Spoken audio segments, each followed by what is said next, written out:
नमस्कार। मैं doctor Kamlesh Kumar Singh, consultant neurosurgeon और पॉपुलर ग्रुप ऑफ हॉस्पिटल। आज आप सभी लोगों से आज फिर एक बार मिर्गी या सीज़र जिसको हम कहते हैं, उससे संबंधित कुछ मिथक जो होते हैं, जो भ्रांतियाँ फैली हुई हैं समाज में, उसके बारे में बात करना चाह रहा था। सबसे पहले तो ये कि मिर्गी एक छुआछूत की बीमारी है। तो मैं आप सभी से कहना चाहूँगा कि मिर्गी जो है, किस मिर्गी वाले व्यक्ति के साथ रहने से, उससे हाथ मिलाने से, उसके साथ खाना खाने से आपको भी मिर्गी होने की कोई संभावना नहीं होती। ये बिल्कुल भी छुआछूत की बीमारी नहीं है। दूसरा मिथक ये रहता है कि काफ़ी लोगों को लगता है कि भाई जिन लोगों को मिर्गी आ रही है उन पे किसी भूत प्रेत का साया है या फिर उनके पूर्व जन्म के पापों की वजह से उनको मिर्गी का दौरा पड़ रहा है। पर ऐसा नहीं है। जैसे मैंने पिछली बार भी बताया था कि मिर्गी जो है एक मानसिक न्यूरोलॉजिकल डिसऑर्डर है और उसमें ब्रेन सेल्स में स्पाइक्स की वजह से मिर्गी के दौरे आते हैं। तो वो कोई ऐसा नहीं है कि किसी के ऊपर भूत प्रेत आएगा तो ही उसकी वजह से मिर्गी के दौरे पड़ रहे हैं, ऐसा बिल्कुल भी नहीं है। इसके अलावा जो बहुत ज़्यादा समाज में कॉमन है कि जिसको मिर्गी के दौरे आते हैं वो एक सामान्य जीवन नहीं जी सकता। तो इसके ये भी एक मिथक है।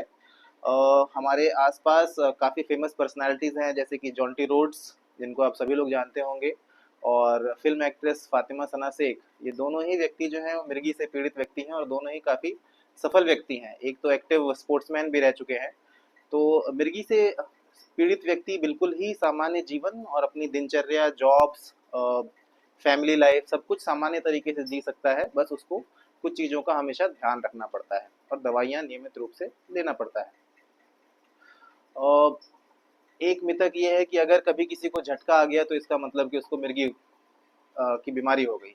ऐसा नहीं है। जैसे मैंने पहले भी कहा था कि मिर्गी तभी होती है जब हम कोई कारण ना ढूंढ पाए और जिनमें कि ब्रेन सेल्स किसी कारण से डैमेज हुए थे। अदरवाइज जो झटके आते हैं वो अमूमन एक आध झटके, जैसे कि इलेक्ट्रोलाइट इम्बैलेंस, शुगर की कमी या शुगर बहुत ज़्यादा हाई हो जाना, या फिर सिर का इन्फेक्शन, इन कारणों से आते हैं। तो ये इसको हम मिर्गी नहीं कहते, इसके हम सीजर जैसे कि झटका आ जाना कहते हैं। और ये एक बार इन बीमारियों की वजह से अगर झटका आता है तो ऐसा नहीं है कि आपको हमेशा जीवन भर झटका आएगा और आप मिर्गी से पीड़ित हो गए।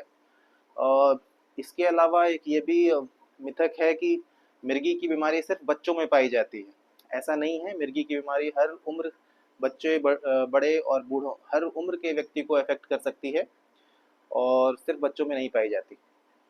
कुछ लोगों को लगता है कि जिनको भी मिर्गी की बीमारी होती है वो बच्चे सामान्य जीवन या स्कूल में अच्छा परफॉर्म नहीं करते या फिर पढ़ने लिखने में कमज़ोर हो जाते हैं या दिमागी रूप से कमज़ोर हो जाते हैं। ये भी सच नहीं है। मिर्गी की वजह से ये सच है कि अगर बार बार किसी को मिर्गी आता रहेगा तो उसके ब्रेन सेल्स डैमेज होते हैं।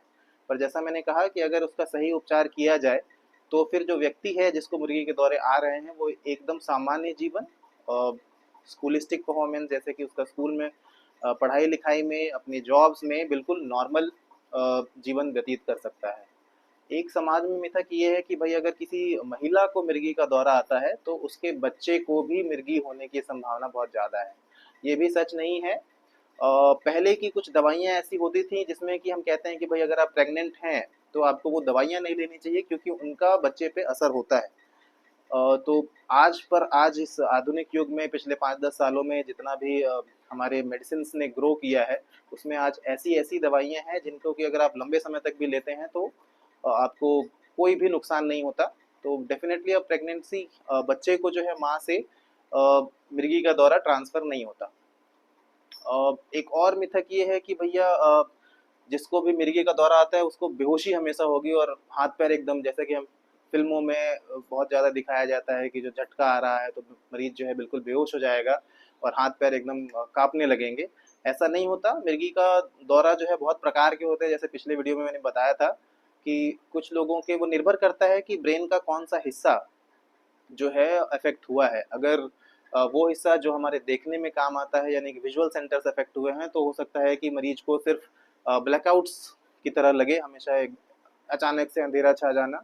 अगर हमारे ऑडिटरी एरियाज अफेक्ट होते हैं तो उसमें मरीज को तरह तरह की आवाज़ें सुनाई देने लगेंगी, इमोशनल आउटबर्स्ट होने लगेगा, स्टेयरिंग लुक, जैसा कि मैंने कहा था कि अचानक सिर्फ घूरते रहना, ये एक मिर्गी का दौरा ही है। ऐसा नहीं है कि मरीज बेहोश होगा, कभी-कभार मरीज मरीज पूरी तरह से होश में रहता है और उसके बाद भी सिर्फ़ एक उँगली या एक हाथ उसका कंपन करने लगता है। तो डिपेंडिंग अपॉन फोकल सीज़र है, जनरलाइज़्ड है, पार्शियल है या फिर जिलास्टिक सीज़र्स है, उसके सिम्पटम्स अलग-अलग भी हो सकते हैं। एक और मिथक है भाई कि मिर्गी जो है लाइलाज बीमारी है। ऐसा नहीं है।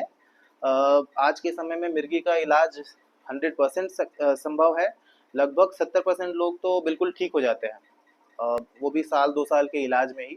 कुछ 20-25 परसेंट जो लोग होते हैं उनको लंबे समय तक दवाइयाँ लेनी पड़ती है। हम कहते हैं कि अगर आपको 5 साल या दवाइयों के बिना या 10 साल तक दवाइयों के साथ भी अगर दौरा नहीं आता है तो हम कहते हैं कि अब आप कंप्लीटली क्योर हो चुके हैं। और तो ये था। और एक बहुत जो कॉमन एक और था जो मैं भूल गया, वो ये कि भूत प्रेत की वजह से जो है मिर्गी का दौरा आता है, तो हमें काफ़ी ज़्यादा देखा गया है कि ओझा के पास झाड़ फूक करवाने चले जाते हैं। तो मैं ये कहूँगा कि नहीं, मिर्गी एक अ, ऐसे लाइलाज बीमारी नहीं है, ना ही ये छूत से